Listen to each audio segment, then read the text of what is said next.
Welcome to Aspen Think Exchange. I'm Sarah Haight. Woo! I'm Sarah Haight. I'm the director of 2-Gen Practice at Ascend, and it's my privilege to welcome you all to the Aspen Meadows campus, which was founded as the home of the Aspen Institute almost 75 years ago. So, as is familiar to many of you, we'd like to start our time together by offering an acknowledgement of the original inhabitants of the land we're on here in Aspen. We know that the words we offer are not sufficient to honor the power and promise of indigeneity, but they are an important part of how we enter and hold physical spaces. The Ute people are the oldest residents of what is present-day Colorado. They enjoyed a sacred relationship with the natural environment of this region long before the discoveries of gold and silver brought European colonizers to this land in the late 1800s. Actions taken by those colonizers, including genocide, ethnic cleansing, and forced removal, led to swift and sharp decline in Colorado's indigenous population. Indigenous people remain at the forefront of movements for justice, for equity, the protection of nature, and the life it sustains, all movements that are a really important part of our conversations this week. In addition to learning from and acting on the wisdom our Indigenous colleagues here share, our agenda this week includes a number of opportunities to be outside in the natural world that the Ute tribe inhabited. Climate justice and economic justice are deeply tied, and we at Ascend aim to be stewards of the land we inhabit and the natural resources we benefit from today. So just as we are intentional in reflecting on the history of this land, we're intentional in sharing readings that encourage reflection across the work we do every day. When you all registered this afternoon, right back there, you received 2 seminar texts in your backpacks, as well as an important excerpt by our founder, Ann Mosley, on change capital, which you'll hear much more about tomorrow morning. The seminar texts come from our Ascend Fellowship curriculum, which emphasizes a diverse range of readings to inspire new ways of listening and leading. One of the texts, by Adrienne Marie Brown, illuminates the concept of emergent thinking. Emergence, Adrienne writes, emphasizes critical connections over critical mass, building authentic relationships, listening with all the senses of the body and the mind. Emergence notices the way small actions and connections create complex systems, patterns that become ecosystems and societies. Emergent strategy is a thread that is woven throughout this week's agenda. There are more than 200 leaders in this room, and all of you, every single one of you, in one form or another, get up every day to create more just, equitable futures for families using 2-gen or whole family approaches. You represent 34 states and the District of Columbia, more than 140 organizations, and you are innovators at the leading edge of the 2-gen field. You are parents, you are caregivers, you are managers, elected officials, volunteers, multiple job holders, among many, many other things. So we know your time is super precious, and we aim to use it really well this week. As I was working on these remarks last week and thinking about what Adrienne Marie Brown's mandate is to us, to listen with all of our senses, to really notice things this week, I have to admit, I also checked my email 11 times. I opened Instagram 3 times. I texted our babysitter. I checked my texts to our babysitter. And then I started a list on my notes app on my phone about what I needed to pack for this week. So I'm going to be honest and say that my listening and my noticing skills are not in peak condition right now. The truth is that it's really difficult to create space to do what Adrienne says is necessary for emergent strategy. Build critical connections and authenticity, listen with all of our senses. When it is a Monday and you're on your 6th Zoom call, figuring out child or elder care for the afternoon, taking your cat to the vet, figuring out if you can squeeze in door knocking in an upcoming weekend, and or wondering if you need to go to the grocery store. So most of our lives, I want to be clear, are not really built for this emergent thinking. But this careful reflection that leads to real action and stronger leadership, is what we are trying to cultivate this week. We hope this time you've carved out with us is an opportunity to deepen your work and moreover to be part of a greater movement that is really focused on flourishing families. Emergence notices the way small actions and connections create complex, powerful systems. What connections do you most want to make? How can you make space for yourself in this natural setting? What sessions on the agenda do you think you want to stretch yourself for? What small or big actions do you want to come away prioritizing? So with guidance from our fantastic planning committee, we have designed an agenda that celebrates the momentum of the 2Gen field and seizes this moment to look ahead, with a focus on how each of us and all of us can build on community-rooted practices to transform policies and systems for families. Our agenda has 5 tracks, and you've probably noticed that those 5 tracks correspond with the 5 principles of the 2Gen approach. It offers you opportunities to interact with peers in plenary sessions, design labs, small roundtable conversations, over art displays, outside, and in networking sessions. We hope during our time together you can tap the expertise of our exceptional network and fellows who are here, and also share your expertise, and explore strategies that advance your work and bring some fresh thinking. At the center of this week's convening is the 2Gen Accelerator community. So these are 15 organizations in this room that work directly with families across the country, and they are codifying, accelerating, and scaling their work to influence systems change. They've worked hard to articulate their 2Gen approach, diving deep into the how, why, and what impact they are having. And some of this has been done through 2Gen concept posters, 15 of which, in addition to Ascen's concept poster, are downstairs in the Isaacson Gallery. So we encourage you to go down there, read them, peruse them. On Thursday after dinner, we'll hear from these organizations during dynamic pitch sessions at your tables. This is the culmination of nearly a year of 2Gen practice and program refinement that we hope will give each of you new ideas with which to bring back to your communities. So, we know that no conversation about program innovation or systems change is truly possible without centering the voices of those with the greatest expertise in those 2 areas, parents and families. Listening to and acting upon, which is a really important part of that principle, the recommendations of families is a key principle of 2Gen approaches. We have an amazing group of parents and people with lived experience who are joining us not just for the panel this evening, but are with us throughout this space. Over the years, I have watched as network partners in this room like Springboard to Opportunities, CAP Tulsa, Mama Toto Village, United Way of Greater Cincinnati, the state of Washington, and leaders from the newly founded Department of Children, Youth, and Families in Minnesota have fundamentally changed how they design programs and thereby changed the conversation about how families flourish. They've done so, like many others in this room, because they flipped the script. And they showed that listening to and operationalizing what families share and know just leads to better results. So our plenary conversation this evening features 4 leaders who know very well the impact that authentic relationships and thoughtful listening can have on how we change systems. All 4 of these advisors have built important connections with organizations in this space, and they have become powerful voices for change in their own communities.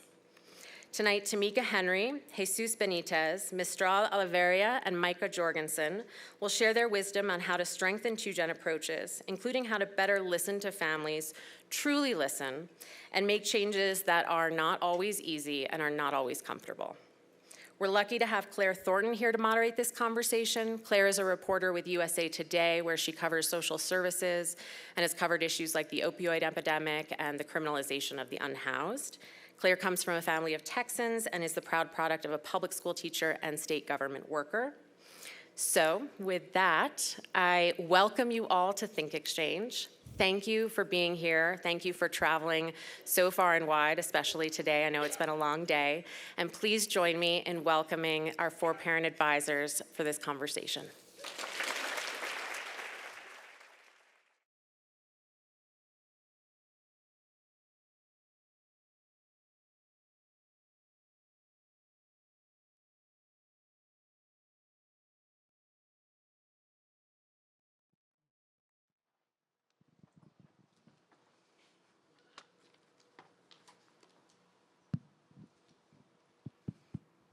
Good evening, everyone.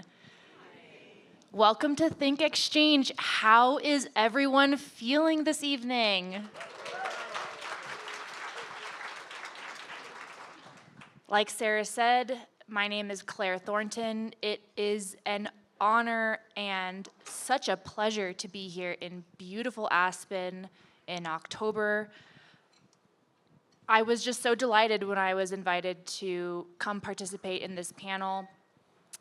So to kick it off, I want to tell you a little bit more about our incredible parent experts. Going down the line, right to my left, Mistral Olaverria is with FamilyAid in Boston, empowering parents experiencing homelessness to access the services that are designed for them. Jesus Benitez is a parent student, and he has been helping dads just like himself earn school credits at CUNY LaGuardia College in Queens, New York. But don't get it twisted. Jesus is from the Bronx.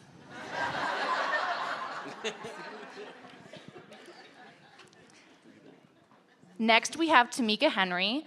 Tameka is a longtime advocate for paid leave for all. She has her own nonprofit called the Obodo Collective. Obodo Collective. Thank you, Tameka. And you guys are doing very innovative things with farming in Las Vegas. Yes. And last but not least, Tameka is running for school board.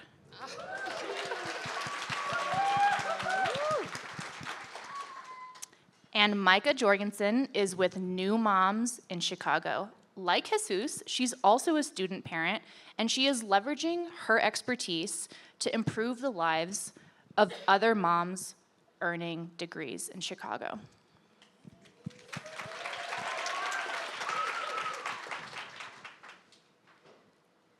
The main overarching question we're going to be exploring this evening is, what is your big idea to create intergenerational well-being for families?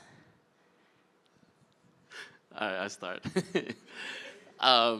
So I guess as working at LaGuardia Community College, working with fathers, the main thing that I've realized, or I hope to have, is a family center that we're helping student mothers, student fathers getting their GEDs, training programs, getting to workforce as well. We usually partner a lot with our childcare centers, so sometimes our students have the opportunity to have their kids there for 3K and pre-K, which is an amazing thing for the kids, and it helps the parents to kind of see the different world of public education in New York City, especially because it's really bad.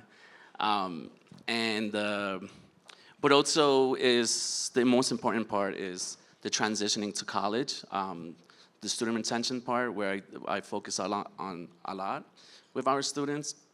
And I realized this year I have 3 high school students that transferred to LaGuardia Community College, and how bad it is from that transition from just anything to college, and how much support is not there sometimes, especially because they don't know where to go. And I look at these students and I think about the fathers I work with, and I think about kind of a family center, if we were to work with the moms as well, creating like a peer mentoring group to kind of help support students with that transition. I'm a big believer in peer mentoring. It helps a lot. I've seen it. I've been a peer mentor all my life as a student at my undergrad. And just supporting students overall from GED to higher education.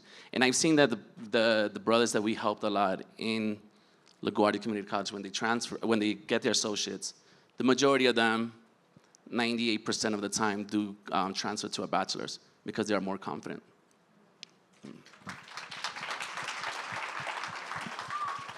Thank you, Jesus. Tameka? Thank you. Big question, big goals, big ideas. But I would love a program that is, family focused, one that is holistic, where you're looking at not only, you want to make sure that families are stable first. So working on housing, working on food insecurity, working for economic stability, but also economic mobility, where families are learning financial literacy together.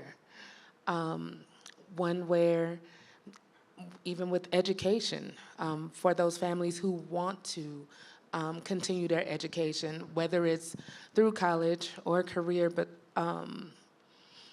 also, of course, making sure that they have access to affordable and quality childcare so they can do that. So that's a big question, but also just making sure that all, like the government agencies, the different programs that have resources are working together to wrap their arms around families so they can have that that growth, that self-sufficiency. So it's a big question, but those are ideas that I have. Many programs are already doing that, but just making sure if it's something that you are not an expert in, that you're willing to collaborate with other organizations to ensure that families' needs are met so they can be self-sufficient.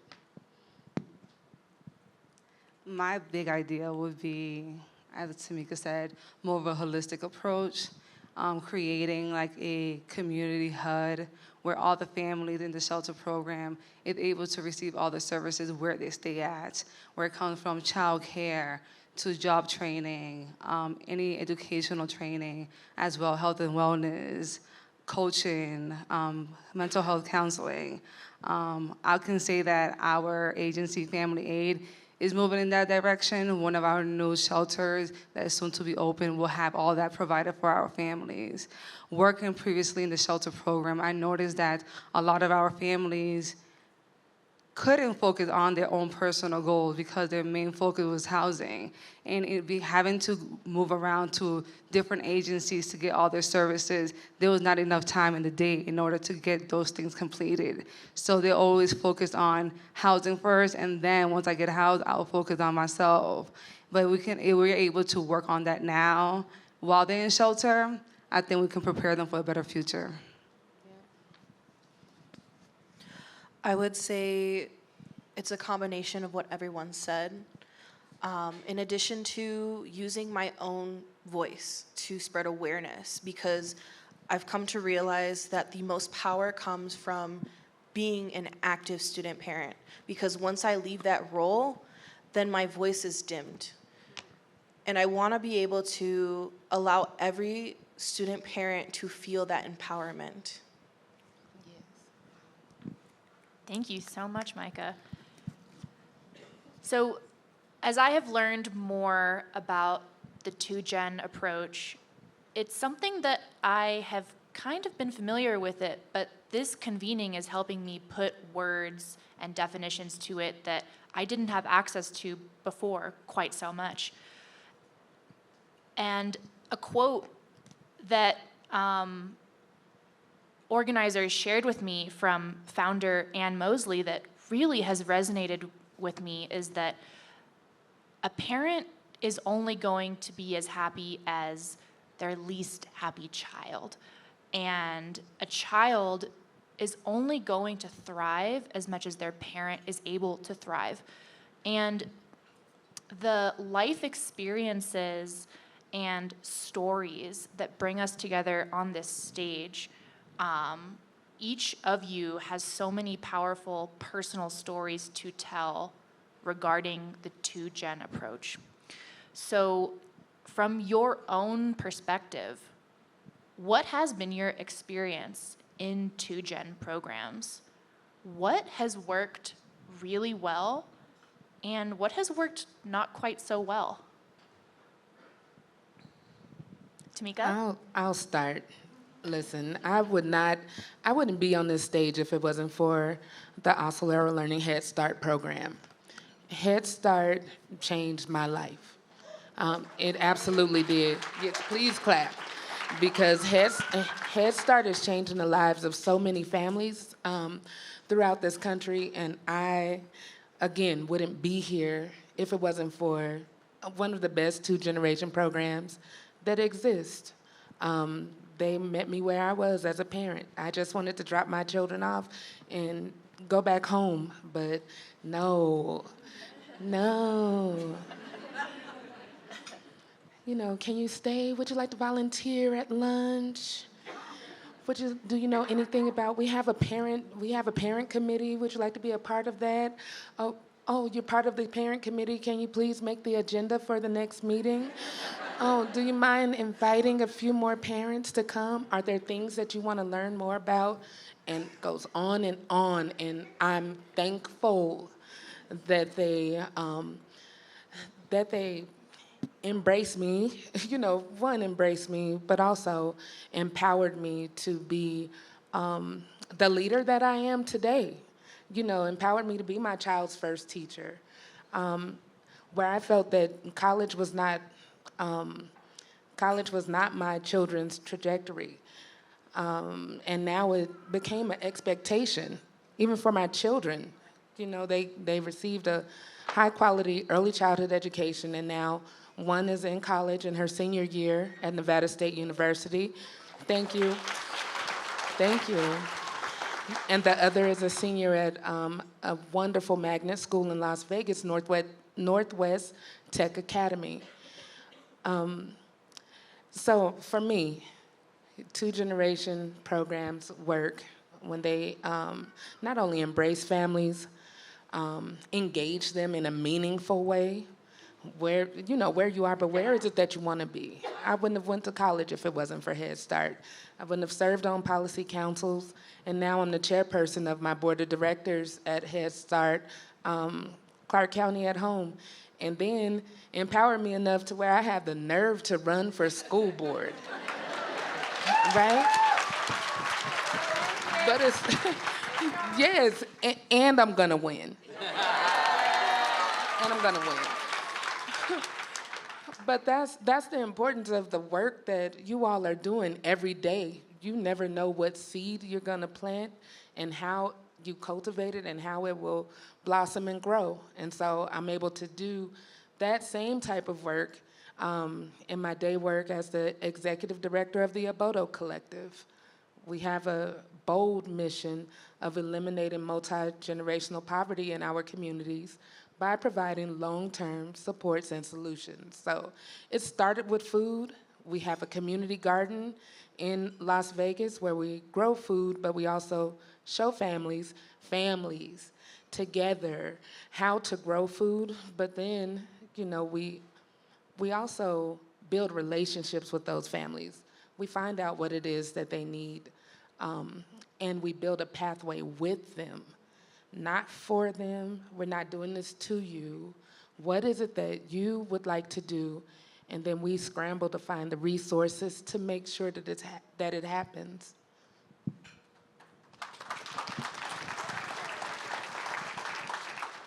I could go from that. Yeah, I was a former dropout. I dropped out of high school when I had my son at 17, the beginning of my 17 years of age. Found CUNY Fatherhood, didn't really care for the program. Just wanted to get my GED and get out. But there was something about these folks that didn't let me go. They kept bothering me, calling me. I'm like, leave me alone. I'm just trying to get this GED and get out of here. And they would just have a conversation with me, see where I am. And they looked at my resume. I didn't have a resume. They asked me about my work experience, how I started working at 13 and used to be a store manager at 17. He was like, that's not normal. I'm like, yeah, it is. I'm Mexican, it's very normal. I'm trying to get my GED and get out. And my world was so limited, and these folks kind of really took the time to work with me, not just academically to get my GED, but they helped me get ready for my court case to get my full custody for my son. When I had problems with the charter school, Caroline suggested that she was gonna come to school with me, and we were gonna like turn everything down, because they were trying to fail my son, and I didn't know how to advocate for myself. And this kind of support kind of led me to stay a little bit more and kind of hear them out, just a little bit more. And they kind of convinced me to go to college, and I really didn't want to do it. Then I took a chance, and I ended up falling in love with philosophy. And with that kind of route, I ended up graduating with my associates, then my bachelor's, and right now I'm actually doing my master's of science.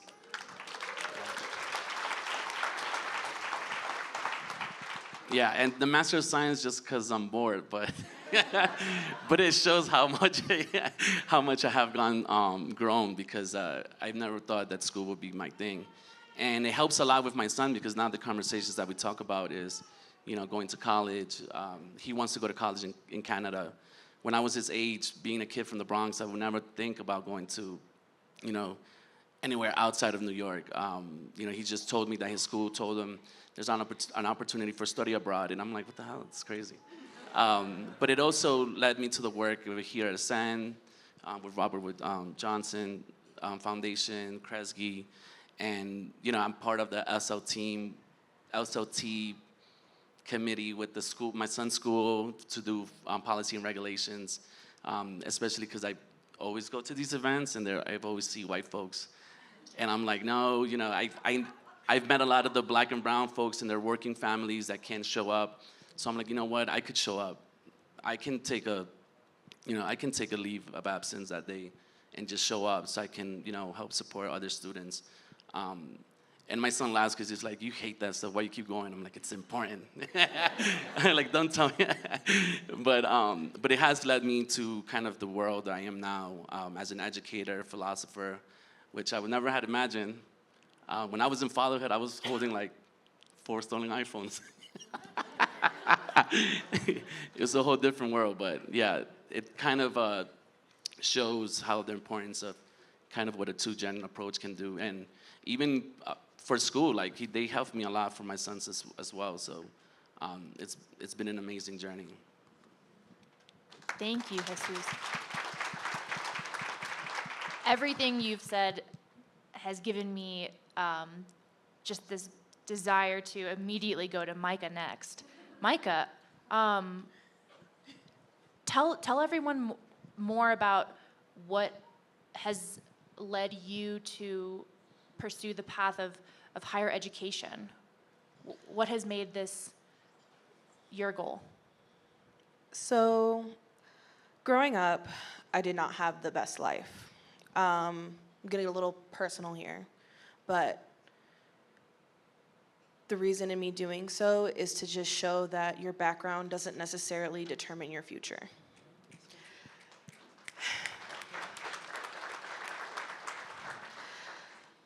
I had 2 parents that were addicted to drugs, and I lived with my grandma growing up, and it was not the best, but it was definitely better. And I ended up acting out, being a rebel, doing what teenagers do, experimenting, and I found myself among a crowd that was not the best, but plot twist, they were actually advocating for me to go back to school. And so, despite me dropping out at freshman high school, I went back and got my GED, and just being with them and experiencing what they went through, them telling me their stories, really motivated me and really pushed me to do better. And along the way, I ended up getting pregnant with my daughter, and I lost my father to addiction, and it really instilled in me that I don't want myself or my daughter to go down that path. And when I found out that I was pregnant, I was not in the best mental state, but I reached out and I asked for help, and I was able to get assistance. My doctor told me about new moms, And from there, New Moms really helped me to flourish, find myself, find my strengths, and be the leader in my life. And that's how I ended up here.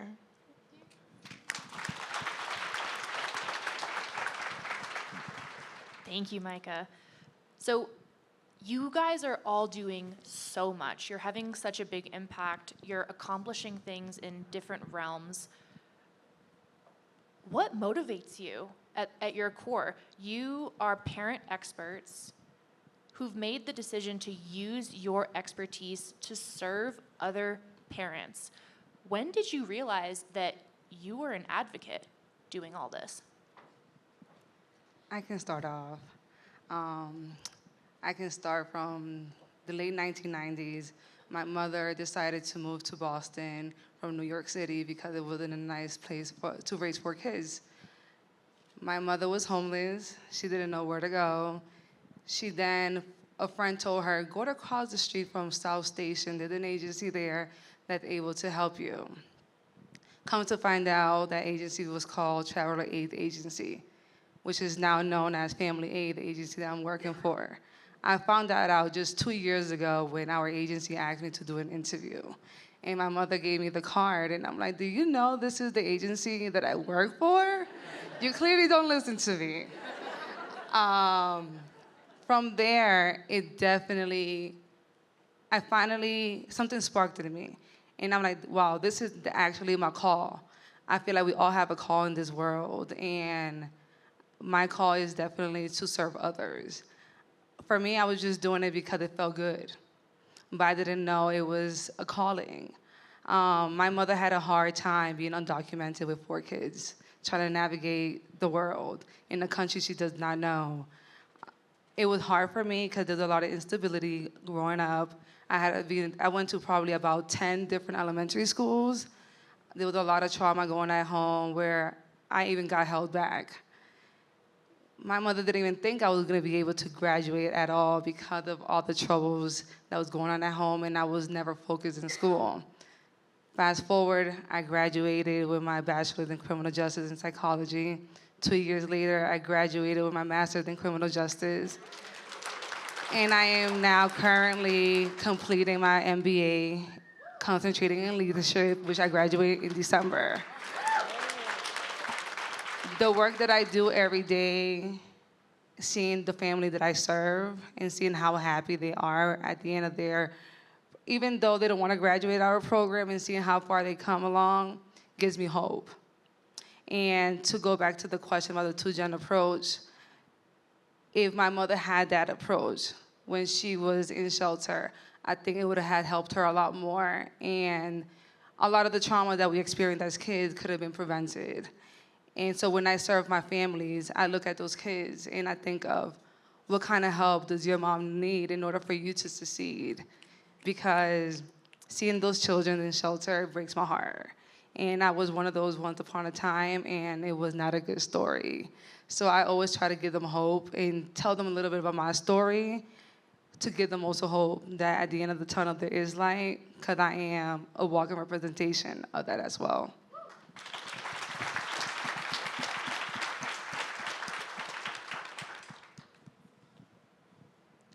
Oh, okay, so he's silent, so I'm gonna talk. I know that you asked 2 questions, so when did you find out that you were an advocate? One of the times that really stands out is when they were talking about sequestration or cutting funds to Head Start. And it's like, what do you mean we're gonna have to close one of our centers? Then where are the children going? And how are the families gonna go to work? And so for me, it was like, wait, we need to save this, we need to save our program. And so that's when I really amplified my advocacy efforts, organizing other parents to march on the steps of our federal courthouse to let our elected officials know that we need this program. And so with that, that's when I really got to, okay, we were able to gather parents. We had strollers, kids in strollers. We strolled in, and then it's like, okay, they didn't cut Head Start. And I was like, oh, see, we did it. And realizing that there's parents all throughout the country who are doing the same thing. So collectively, you know, you are able to amplify your voices and impact change. What motivates me to keep doing that? To make sure that families have that access to programs that help service me, that helped change my life. I want other families to have that access and opportunities. And so I continue to do that. My family, I'm so motivated by my family. And even, you know, my children as they navigate through life. Like my son is now a preschool teacher with Head Start. And yeah, I'm so excited. Like, listen, this was a young man that I was like, I don't know what he's gonna do. I don't know what he's gonna do. But, you know, once he graduated, we knew that college wasn't something that, you know, that he was gonna readily be able to do, because he didn't want to. But he does really well with children. And so they have programs that helped him to, you know, become a teacher assistant. And I'm thankful. My daughters are in school. I'm motivated to continue this work. They motivate me. They motivate me, their outcomes. My mother, I'm in the sandwich generation now, where it's like you're caring for your children and your husband, but also you're concerned about your family, your mother, you know, your parents and their well-being. So they definitely motivate me, and I'm also motivated by families that I work with, those who are so resilient, those who continue to work and send their children to school, although they're living in their cars. So I'm motivated to find the resources to help them to get into affordable housing. So that's my motivation.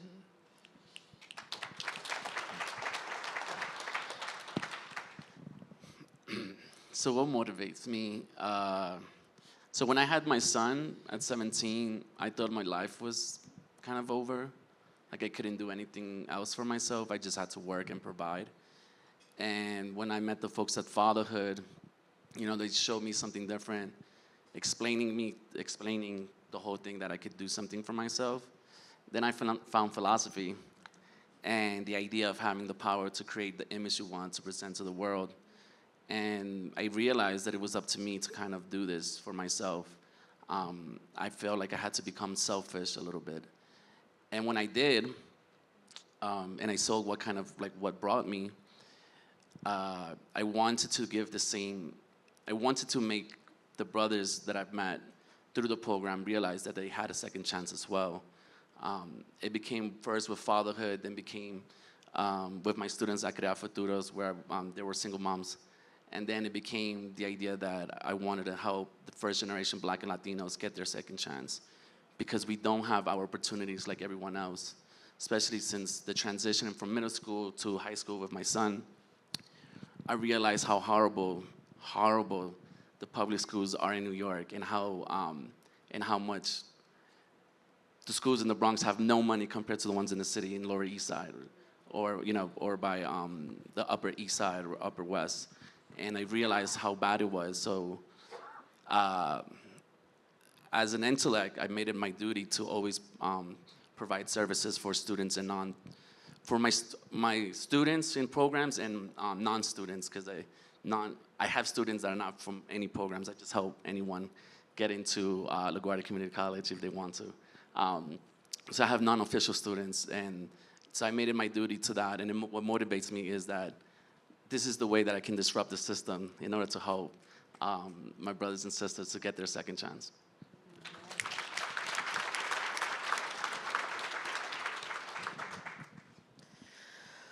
So, I want to say that I'm piggybacking off of, oh my goodness.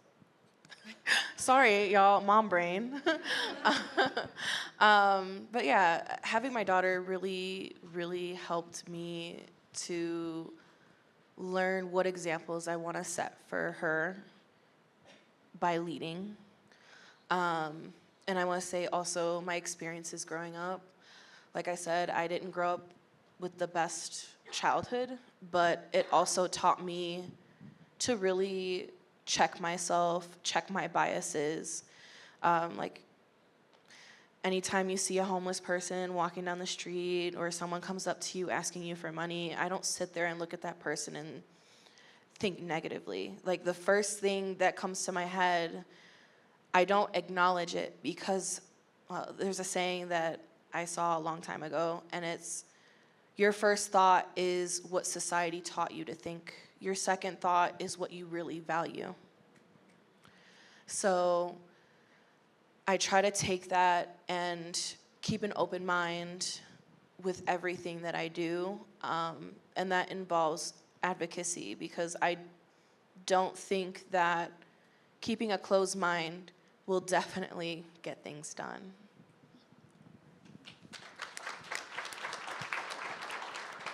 Thank you, each of you. So the following is probably going to be our last question for the panelists from me before we open it up to the audience. So start thinking of questions for our 4 panelists that you have. A mic runner will be going around. So this is a very powerful space that we're in. The Aspen Institute has a very rich history. There are a lot of leaders in this room, service providers, nonprofit executives, and there are a lot of challenges facing your work.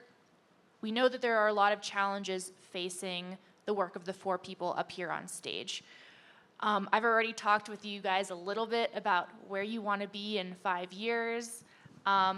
You guys could be leading your own human services agency down the line.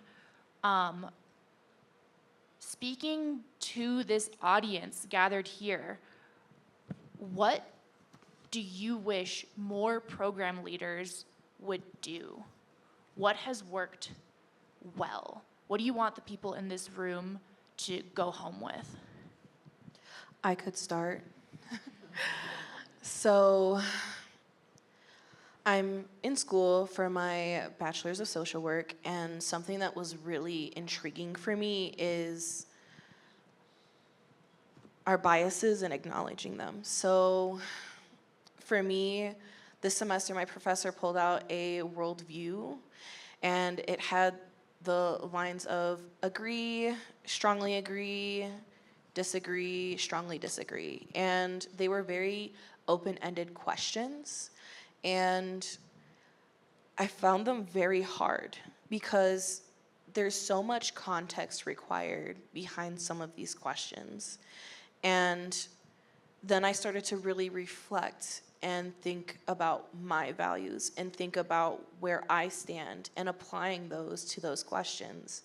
And as much as I'd like to think I'm pretty open-minded, it's also a good thing to really check yourself and check your privilege, because everyone here has the privilege of being here, hearing our voices, hearing each other's voices, sharing information, and thinking about it, not everyone has that opportunity, and I think that it's important for organizations to not only realize, hey, this is what we're centered around, but also what are you individually representing?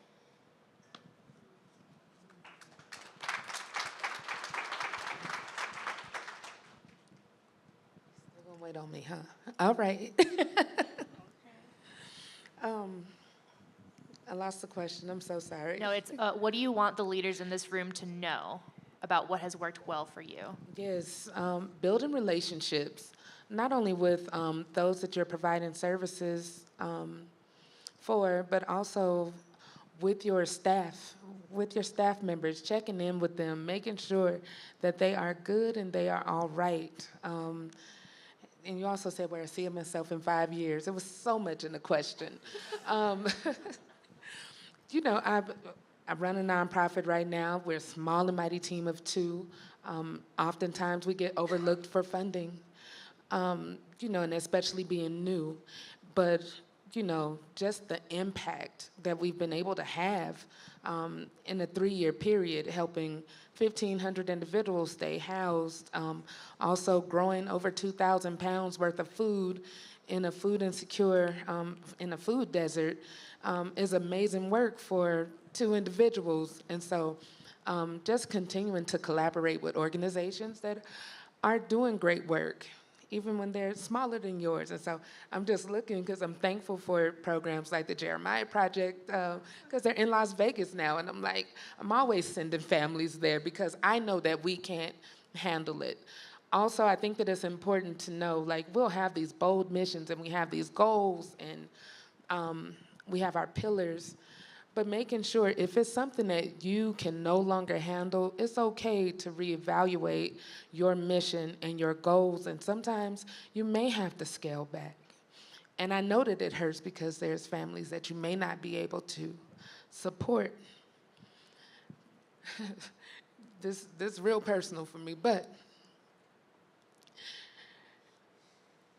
just making sure that you make an impact and not just checking the box and trying to get as many clients on your roster so you can have data showing that, well, we have this many clients, but how many have you really made an impact with? How many have moved forward, right? So that's important. Thank you, Tameka. Okay, rapid fire, Jesus and Mistral. We are on the line. We have to get to Q&A soon. What is one thing you wish the leaders in this room would know or would do? I will say incorporate more, put an emphasis more on trauma-informed care. A lot of the families we do serve has past trauma, and they aren't able to sometimes meet you where they're at. So if we're able to acknowledge on what's going on in their life and tackle those and get to the root of the issue, we'll be able to really service them the way they need.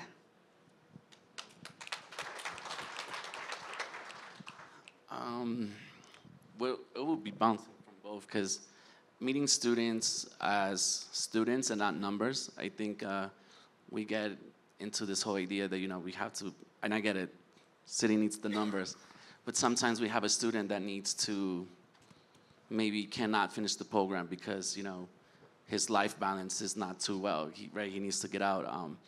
And I think what we do best with the guys is that we help them get out of the program successfully with support to make sure they're good. I call guys every semester. I have relationships with guys I've never seen 1-2 years straight, yo, you coming back? and they appreciate that I always contact them. And it's not always all the time, it's just one time out of the blue where I would just hit them up hey, we're about to recruit, can you come back?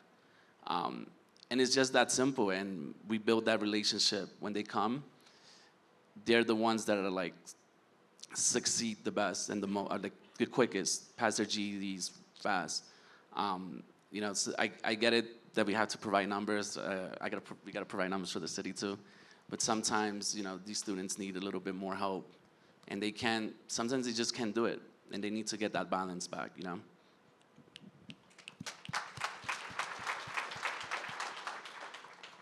Give our 4 panelists one more round of applause.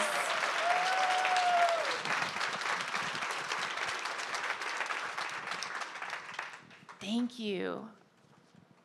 Where are our mic runners? Okay, one person to my left. And to my right. Who wants to ask the first question? Over here.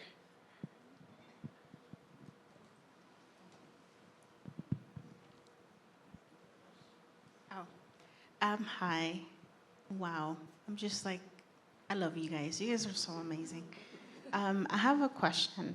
So for the advocacy part, how do you get your parents, or what do you tell your parents to get involved in advocacy? Because I know advocacy can be scary if you have not heard about it before, if you've never done anything involving advocacy. So what are your things that you say to your parents to get involved in the children's education? I know for me, it's just important to break it down. Like advocacy sounds like so big, but it's really about analyzing what it is that you need and want for your child and yourself, and making sure to ask for it, making sure to share with people that this is your experience, this is what I need, this is how you can help me get there, and I'm willing to do the work. And so, I mean, it starts really basic by, again, inviting them into, I don't know the type of work you do, but inviting them into your space. Also, making sure that they have the opportunity to lend their voice into decision-making processes is important, but also is just letting them know that once they once they master advocacy, you can use it anywhere at any time for anything that you need for yourself and your family. Yeah, what type of work do you do?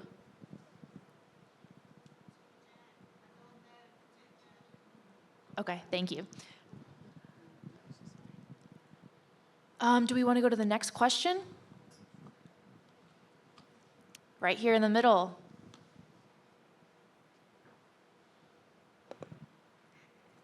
Thank you for sharing your stories as you were talking to us a little bit here and there about your personal circumstances that you've overcome. I heard you mention multiple people, sometimes friends or friends of family, multiple agencies or specific people in those agencies that kind of gave that extra push, that extra mile, went the extra mile for you. My question is, how can we do that more intentionally? What could you say to this group to help more families experiencing poverty navigate themselves out, not because of the one agency or the cousin or the friend of the family, but because of all of those? How could we, what would you recommend for more holistic, you guys mentioned, types of multi-agency services, and including that social capital of that mom and that friend of the mom and that friend who helped you learn about this school? How can we do that more intentionally? And what would you say for us to take it and really implement it when we go back? I would say it starts off with listening to them, hearing them, allowing them to tell their story, identifying their issues, and networking with other agencies outside of yourself. Because to an extent, we all understand that funding is a major issue, especially since COVID-19. And I think this idea that this person goes to one place or another place for a certain service, it just makes things more strenuous and difficult for them. And it's more paperwork and it's more stress. And it's less time that they have to really focus on honing in. Like maybe they have to take out of work to go get this form filled out or go see this person so they can get aid. So I would say network, integrate with other programs in your area, learn your community, learn what they need, and also encourage them to think more collectively. Because if we continue to have this standard of, oh, you chose to have this kid, so you have to figure it out, that's not realistic. It's never been realistic. So I think it's really important to not only push their strengths, but also utilizing your strengths, utilizing your privilege as a administrator or a policymaker or someone in a nonprofit organization. Use your voice to help advocate for them. Also, do you have like parent ambassadors, family advisors, someone who can amplify, someone who has benefited from your services and can amplify the work, much more than you can because they've had a lived experience within the program. If you have that one person or two, allow them to be part of recruitment efforts, marketing efforts. Of course, if there's a way to incentivize them for their experience, it's a plus. Please and thank you. But it's a must. But they know other people. They have a network, and they're your best tool for recruitment. I don't mean to call them tools. I'm gonna add to that. We have peer mentors, so a lot of the guys that graduate from a program come back to work with the newer guys, and they build a relationship. So the guys might not talk to us because we work for the program, but they will talk to the ones who just graduated. And I think we do this really well. And all the staff has a open door policy, so students come in and they have a conversation with us. I just realized now that I also do that. When a student comes in, we close the door and we just have a conversation, even though I'm busy, but it's that kind of moment where we build that relationship. And I would say that our program has one of the best word of mouth. Like, we get guys from other guys because they trust us a lot, because we give them our time. And I will add is that serve with intention. If there's no intention behind the work you're doing, it's not gonna go anywhere.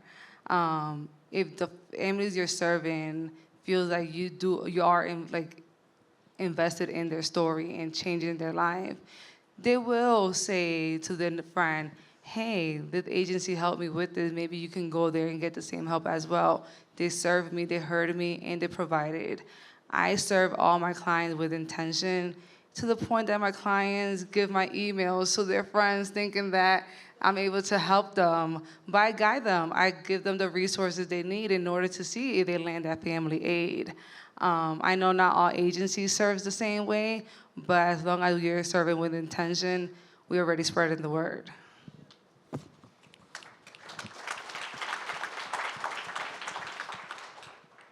I think those might be all the questions we have time for. Give it up one more time for Mistral, Jesus, Tameka, and Mikah. Thank you all so much.